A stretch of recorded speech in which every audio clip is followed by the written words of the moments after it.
ભવતુ ભારતમ. નમસ્તે બાળમિત્રો, સુપ્રભાત.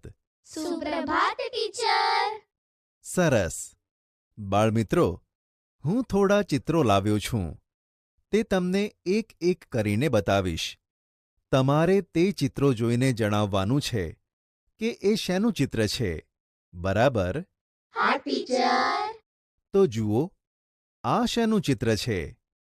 ટીચર, આ તો શ્રી કૃષ્ણ ભગવાનનું ચિત્ર છે. સાચો જવાબ છે. આ શ્રી કૃષ્ણનું ચિત્ર છે. ચાલો હવે જુઓ, આ કોનું ચિત્ર છે?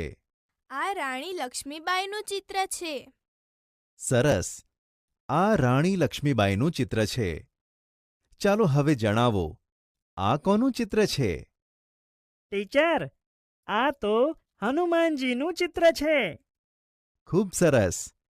આ રામ ભક્ત હનુમાનજી છે. હવે જુઓ, આ કોનું ચિત્ર છે? ટીચર, આ મહાત્મા ગાંધીજીનું ચિત્ર છે. ખૂબ સરસ. સાચો જવાબ છે. બાળમિત્રો, આ બધા આપણા ભારત દેશના મહાપુરુષો છે, જેઓ ભારત દેશની મહાનતાનું ગૌરવ છે. તો ચાલો આજે હું તમને સંસ્કૃત ભાષામાં ભારત માતાનું અભિવાદન કરતું એક સુંદર ગીત ભવતુ ભારતમ સમજીએ. પંક્તિ 1. ભારતમ ભારતમ ભવતુ ભારતમ, શક્તિ સંભૃતમ યુક્તિ સંભૃતમ, શક્તિયુક્તિ સંભૃતમ ભવતુ ભારતમ. ભાષાંતર.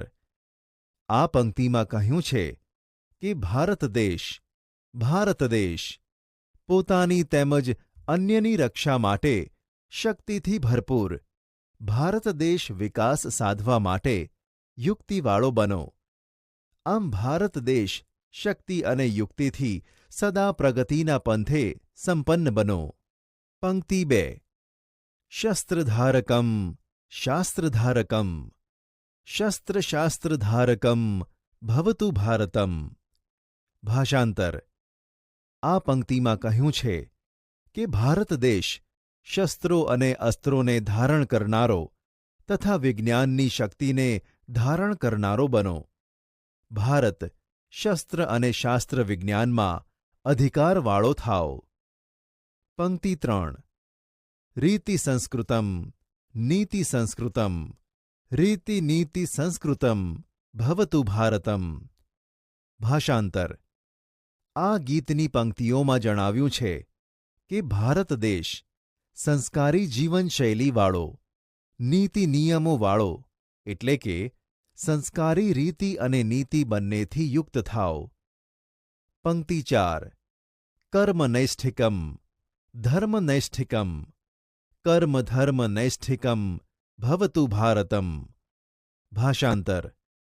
આ પંક્તિઓમાં કહ્યું છે કે ભારત દેશ કર્મ પ્રત્યે નિષ્ઠાવાળો અને ધર્મ પ્રત્યે નિષ્ઠાવાળો બનો એટલે કે ભારત કર્મ અને ધર્મ બંને પ્રત્યે સદા સંનિષ્ઠવાન થાવ. પંક્તિ 5. ભક્તિ સાધકમ મુક્તિ સાધકમ, ભક્તિ મુક્તિ સાધકમ ભવતુ ભારતમ. ભારતમ ભારતમ ભવતુ ભારતમ. ભાષાંતર. આ પંક્તિમાં ભારત દેશ માટે કહેવાયું છે કે હે ભારત દેશ, પરમાત્માની ભક્તિ સિદ્ધ કરનારો અને મુક્તિ મોક્ષને સાધનારો બનો. આમ ભારત ભક્તિ અને મુક્તિ બંને સિદ્ધ કરનારો થાવ. જોયું બાળમિત્રો, આ ગીત દ્વારા ભારત દેશ વધુને વધુ પ્રગતિશીલ બને એવી કામના વ્યક્ત કરવામાં આવી છે. તેથી આ ગીત ભારત દેશનું ગૌરવ ગીત કહેવાય. તમને મજા આવીને બાળમિત્રો? હા ટીચર. સરસ. તો બાળમિત્રો, તમે પણ ભારત દેશના અન્ય ગીતો સંસ્કૃત ભાષામાં શોધીને લખી લાવજો અને શાળાના પ્રાર્થના સભામાં